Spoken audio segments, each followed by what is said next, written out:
Hi again, everybody. My name is Matt Hernandez. I'm a photographer and Photoshop artist from Paducah, Kentucky, and this is part two in my three-part series of how I created this composite of Tennessee Titans strong safety George Wilson. So in the first part of the tutorial, we went through how I extract my subjects, and this one specifically had a couple of different problems. Number one, there was some flare back here caused from that light, and number two, I wasn't able to shoot on a seamless, so I used the pen tool in conjunction with the quick selection tool to create two separate layers, and I'm going to combine those, and then I will show you why I do that in this part of the tutorial. So this second part is going to be on preparing the background. So this is the raw image taken at Garden of the Gods in Colorado Springs, and the angle is great, the path is great. I love the mountains in the back. The trees look good. The only thing that isn't good about this image is the sky.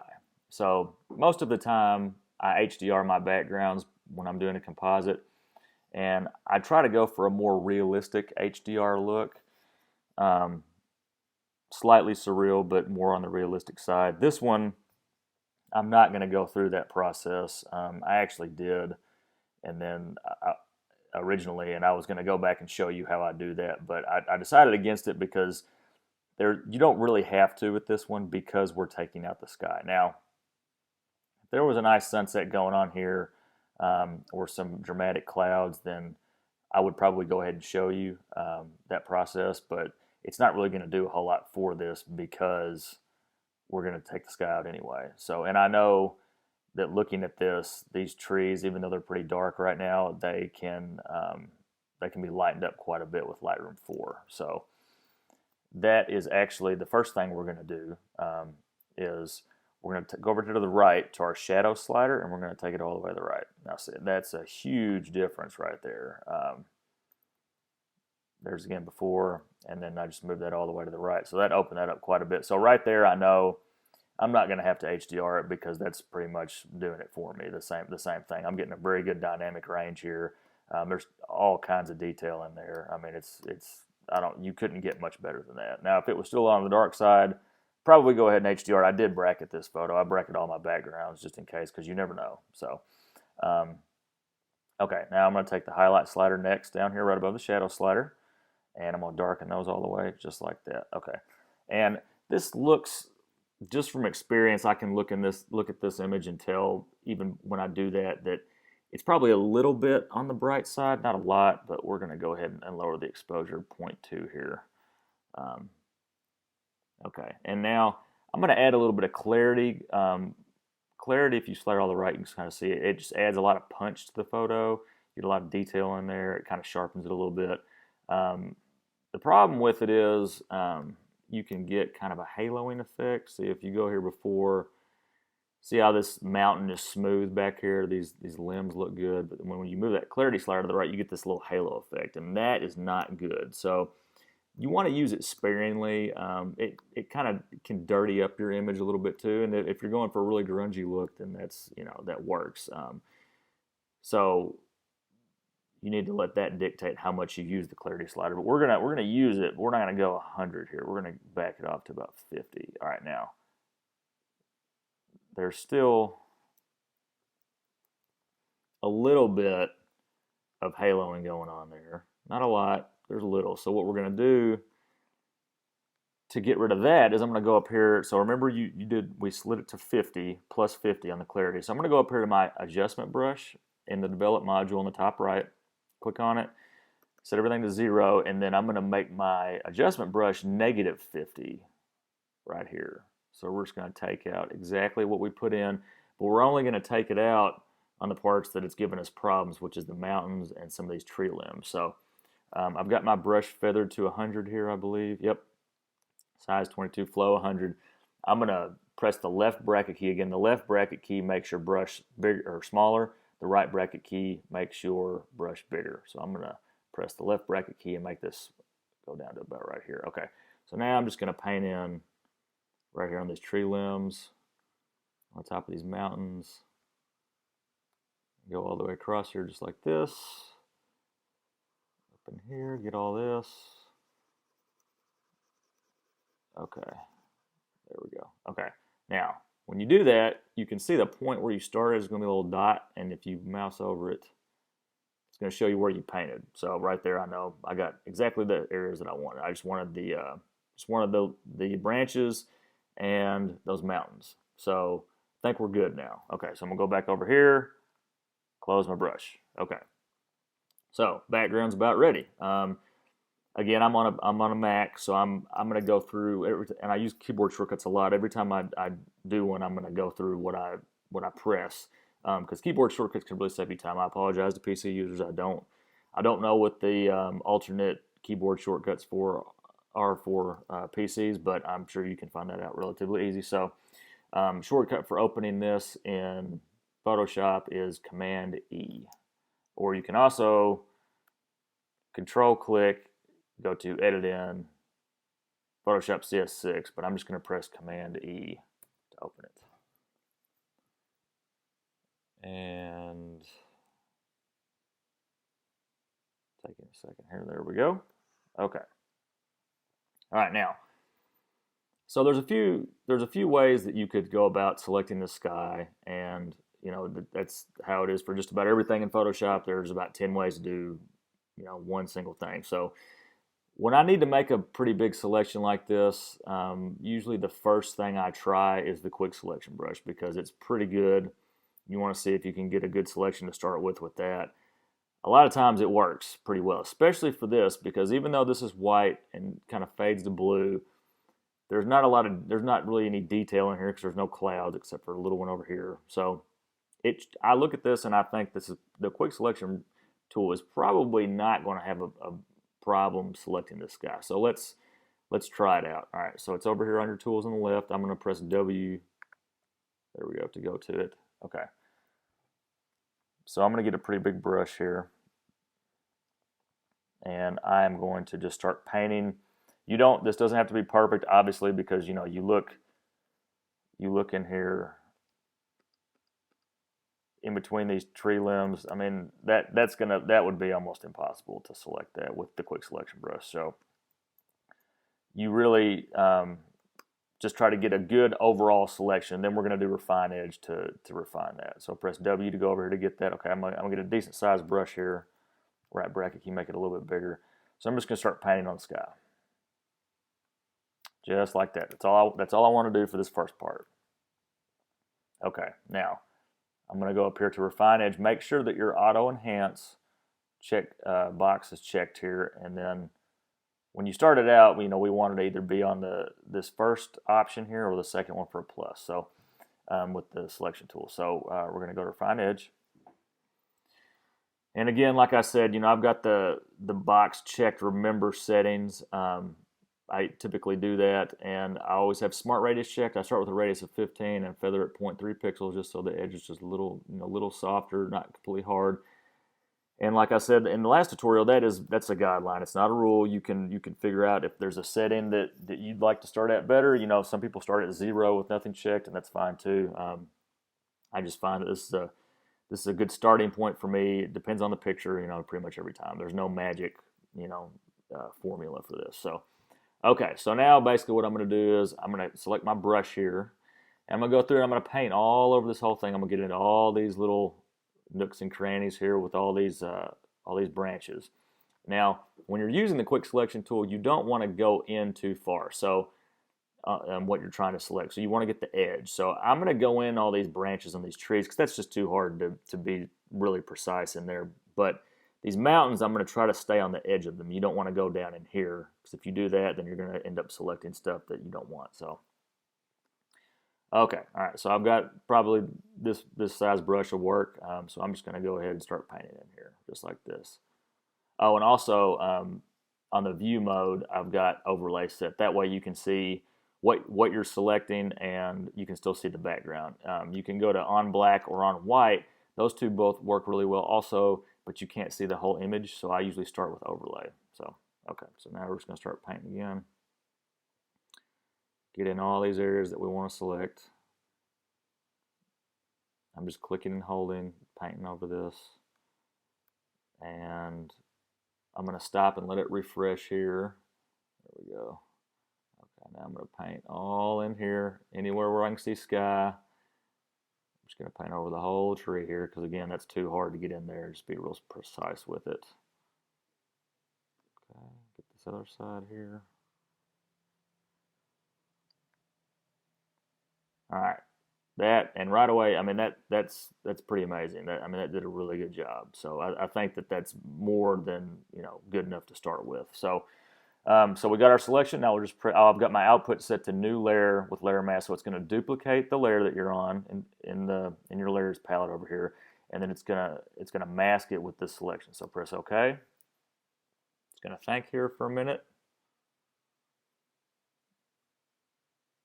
and there's my new layer. Okay, so it turned the background layer, the original one, off. Okay, so that did a really good job. Now I don't want the sky selected. I actually want the foreground selected, the path and the trees. So I'm going to mouse over this mask. Or not mouse over it, I'm going to click it. And then I'm going to press Command I to inverse it right there. Okay, so that basically just flipped the mask. See, if you look over here, everything that's white, that's what's masked. Everything that's black is what's hidden. Okay, so if you press Command I again, it's just going to flip it just like that. Okay. All right, now I'm going to turn my background layer back on. Okay, so it doesn't look like we did anything here, but we've got this top layer with the selection. Okay, so now I'm going to go back over here to Lightroom, and we're going to select, this is the sky that we want to use. Okay, I'm not going to do anything to it. It looks pretty flat already. There's not a whole lot of contrast. So I'm going to press Command E to open this in Photoshop. And now I'm going to select all. You can go select all, or you can press Command A, select everything, and then you can go to Edit. We're going to copy it, so you can go to Edit, Copy, or now you've got everything selected, just press Command C. All right, so you've got it copied now.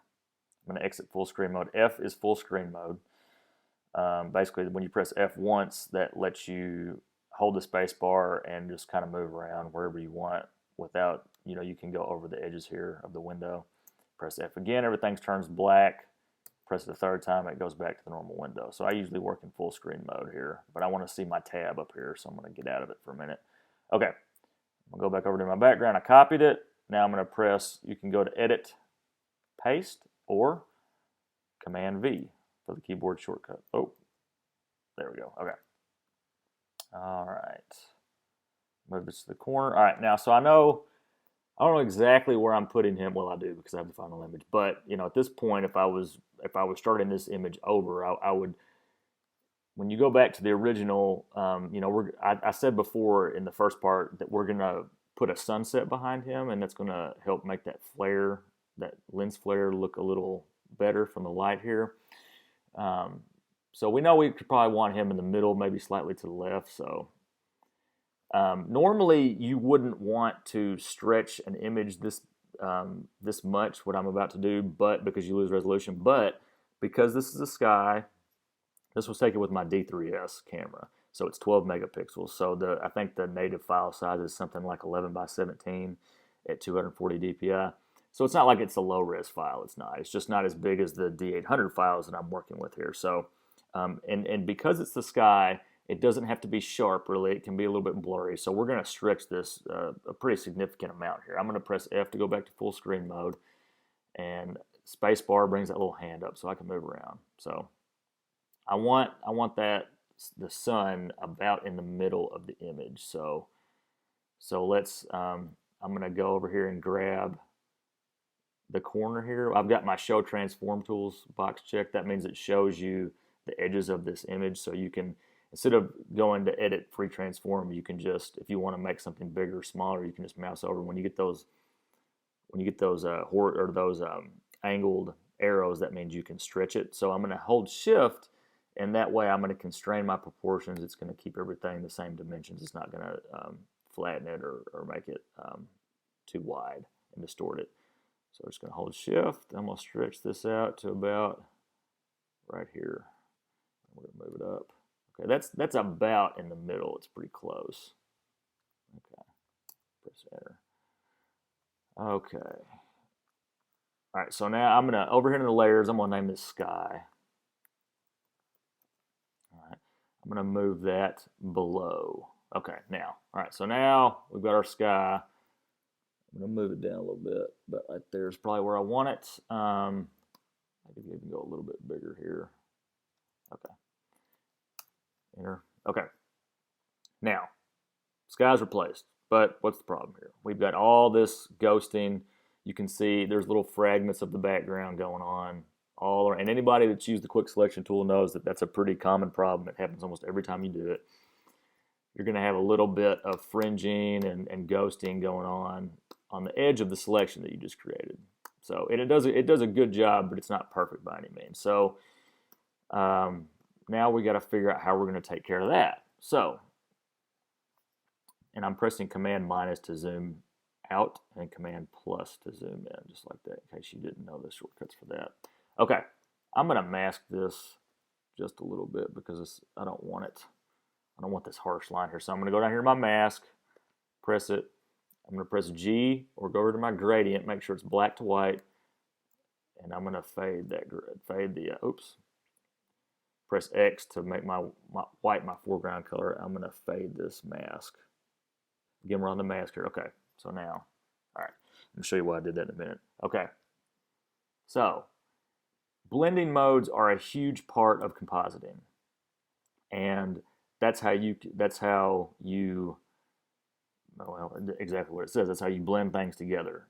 Overlay, multiply. You need to know what all these things do, and you can play with them to see, see what does what. But you go over here to your layers palette, you click on your layer, and you've got all these blending modes here. And that basically just, these tell that layer how to interact with the rest of the layers. So, right now we're set to normal, so we've got all this fringing going on. So the first thing that I think of, and I just know from experience, and I've played with all these blending modes before, that multiply makes things darker and a little bit transparent. So that's what we want here, is to darken this up because it's white. So that's the first thing I'm going to try. I'm going to go over here to my blending modes, make sure my selection, and let's call this selection. Go over here to your blending modes, and I'm going to try multiply. Okay, now you see that took care of it. Now it's not perfect because everything's a little bit too dark now, and you can still see the sky a little bit, but that's not a huge deal. But it took care of the trees. That's really what we were going for here. So that's not going to work because the rest of the image is just too dark now. And it is a sunset, so that's not terrible for it to be darker, but not this dark. So we've got this set to multiply. And actually, let's rename that multiply. So I named it and renamed it. Okay. All right, so I'm going to duplicate this layer. I'm going to try something here. I'm going to duplicate it by pressing Command. You can Control click on it and hit duplicate layer, or you can press Command J. Okay, and I'm going to set the blending mode back to normal. I'm going to lower the opacity over here to about 33%. See what we're looking like. Okay, that's more like it. That's pretty good. You can see the sky a little bit, but I don't know that that's really going to matter a whole lot, to be honest with you. But see that, so that multiply layer darkened everything up, and then we added another layer, and we didn't use the blending mode, we just lowered the opacity, and so that kind of took care of all that white area. There's still a little bit here, and probably more than I would like, actually. This looks pretty good, but over here especially. So there's one more thing we can do to get rid of it a little bit more, and I'm going to name this normal.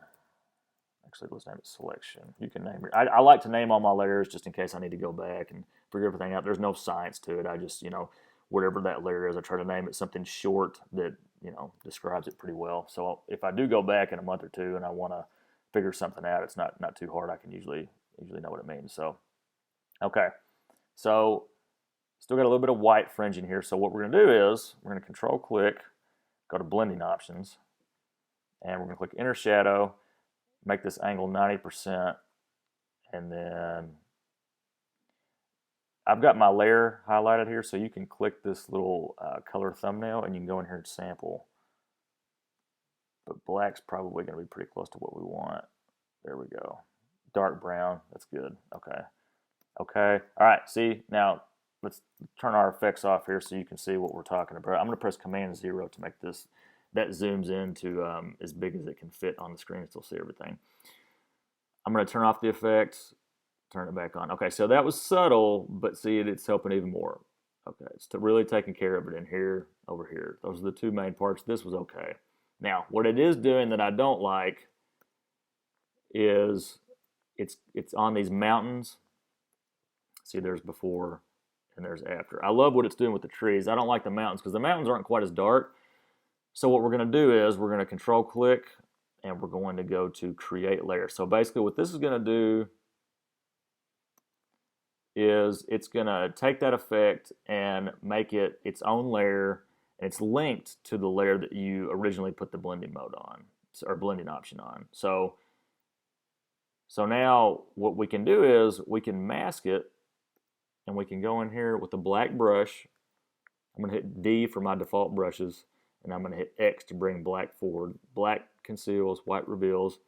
I'm going to get my brush over here. I'm going to press B to go to, that's the shortcut. So I'm on my mask here, on my effect.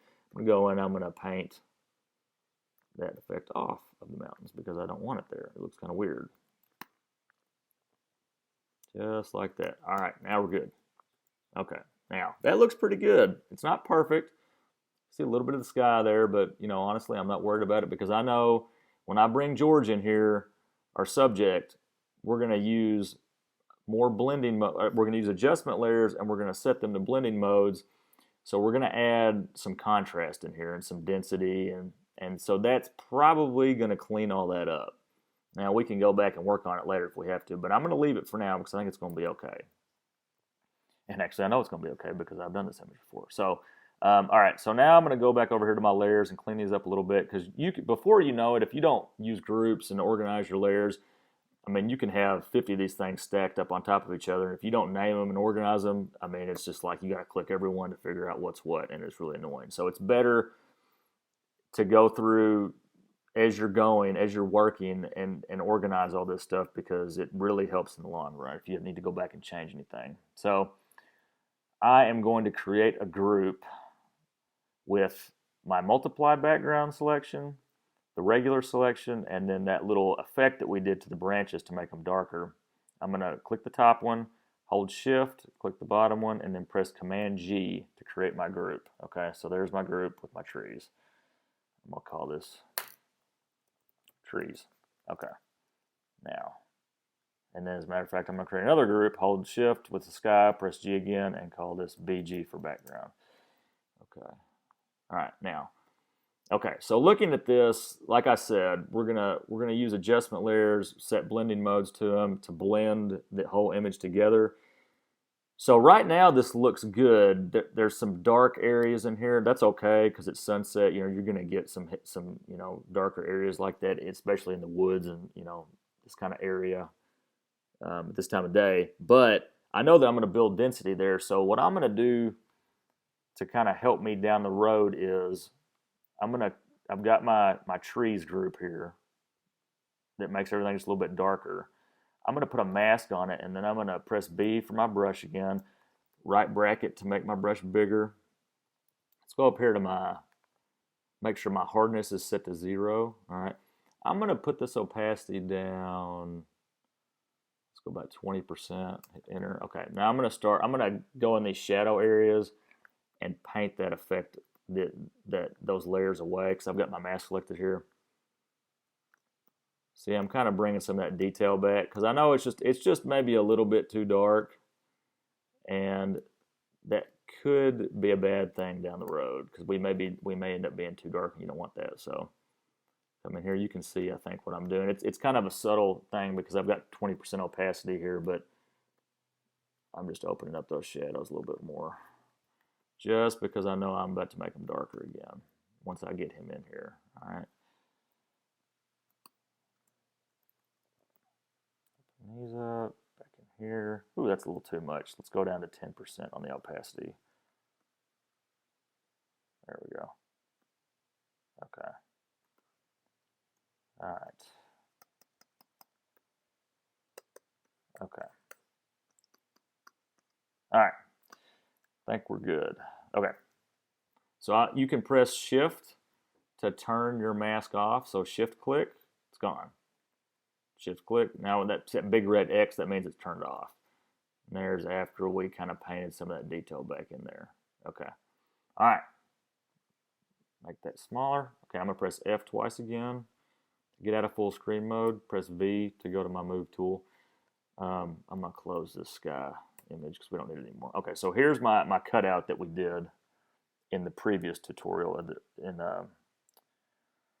step 1, the first tutorial I did. So I've got my cutout here. I've got my path that I used with the pen tool, and then I've got my quick selection, which that picked up some detail there. Got those.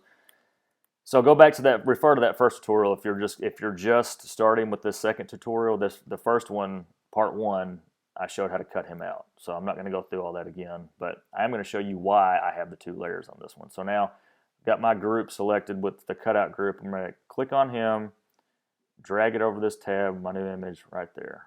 Okay. All right. So now we've got our cutout, and we can move him around, figure out where we want him. I think I want that sun behind him for sure.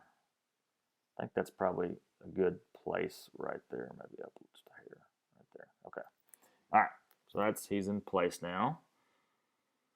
Okay. So now this is the reason that I created those 2 layers. And honestly, this image is not going to be a great example of why I do it, but it is going to illustrate it a little bit. So I've got my path that's nice and smooth, and then I've got my quick selection that I used in conjunction with the path. So the path enabled the quick selection to have a better, cleaner selection, but it's still far from perfect. See that it missed his arm there. I love the fact that it got his eyelashes. That's big. That would be hard to do with the pen tool. See here we got some white fringing going on.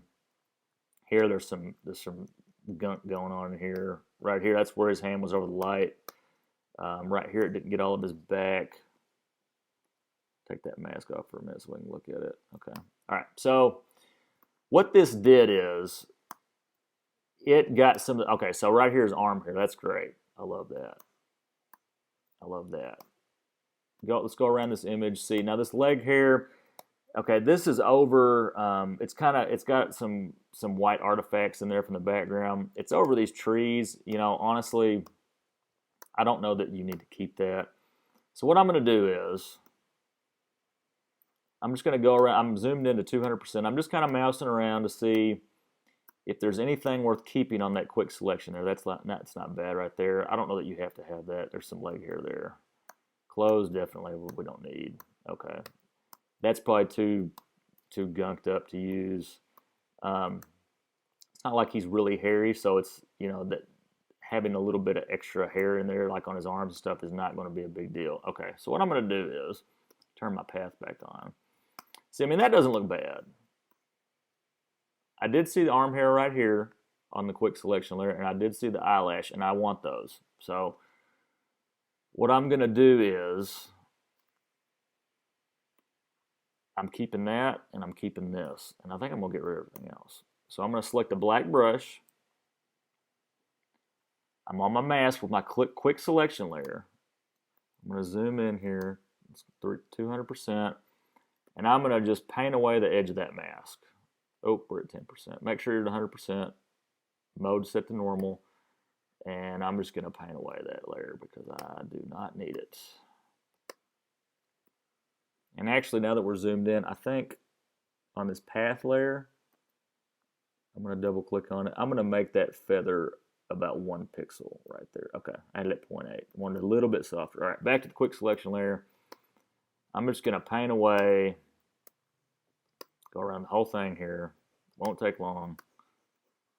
I'm going to get rid of the edges of that layer because all I want to keep, the only thing that I see on this layer that is really clean and crisp that's going to help with my composite are those eyelashes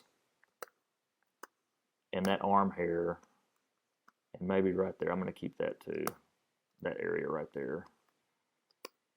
Definitely get rid of all this stuff around his shoes. We don't need that. See how much that cleared that up? Got all that.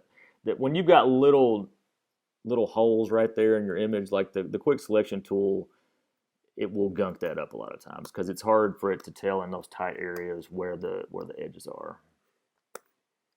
Yeah, this is not going to affect the level of believability here at all. So we're just going to get rid of all this. But you never know. That's why I do it, because sometimes you can pick up a lot of arm hair, eyelashes, things like that. Even sometimes fabric, if there's some texture to the fabric, sometimes you can pick that up. And if you're on a seamless background, the likelihood of that happening is a lot higher than. But this one, we weren't on seamless. It was a gray background, so it wasn't that bad. But there were still details in the background, like that brick wall, and so it's going to have a hard time finding the edge there. All right. Okay, now. All right, so like I said, I'm going to leave this arm hair here because that looks perfect. Get rid of his hand. Almost done. So always try, because you never know what you might want to use. Okay.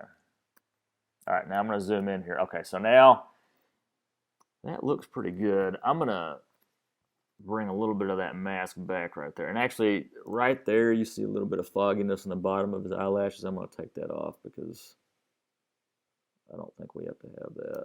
All right, now I'm going to press X to make white my foreground color, and I'm going to kind of paint in some more of that right there. Okay, there we go. And it looks like there's a little bit of white around there. All right, a trick you can do is if there is a little bit of fringing and white going on, make sure you're on the mask. Your brush, you got a black brush. It's got to be black. Select overlay for the mode, and then it'll get some of that fringing and take it off there. And this is kind of hard to see, but it's cleaning that up a little bit. Okay. Now, all right. So now that's a pretty good selection. We don't have a ton of detail. Let's see here. I'm going to use that overlay brush right here too. It's not erasing it. It's just kind of cleaning up that white artifacting right there. Okay. But this selection looks pretty good. And we can get away with some of those straight lines because it's in front of trees. This is going to be pretty dark in here. I don't think that's not going to give it away that it's a fake, a composite. I mean, more details like that help, but I don't think, nobody's going to zoom in to 300% and look at this and be like, oh, that line's too smooth. His shirt would have more texture. Nobody's going to do that. So, okay.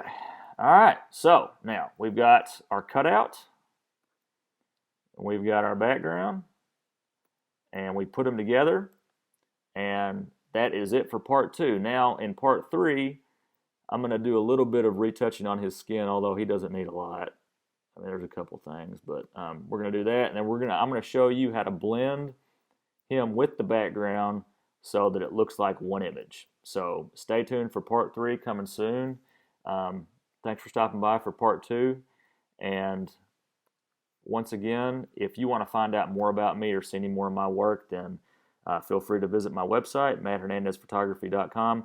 I've started putting these on my blog on there, these tutorials. So after I finish this series up, they'll all 3 be on there, and hopefully there'll be more to come in the future. So if anybody has any questions, feel free to email me.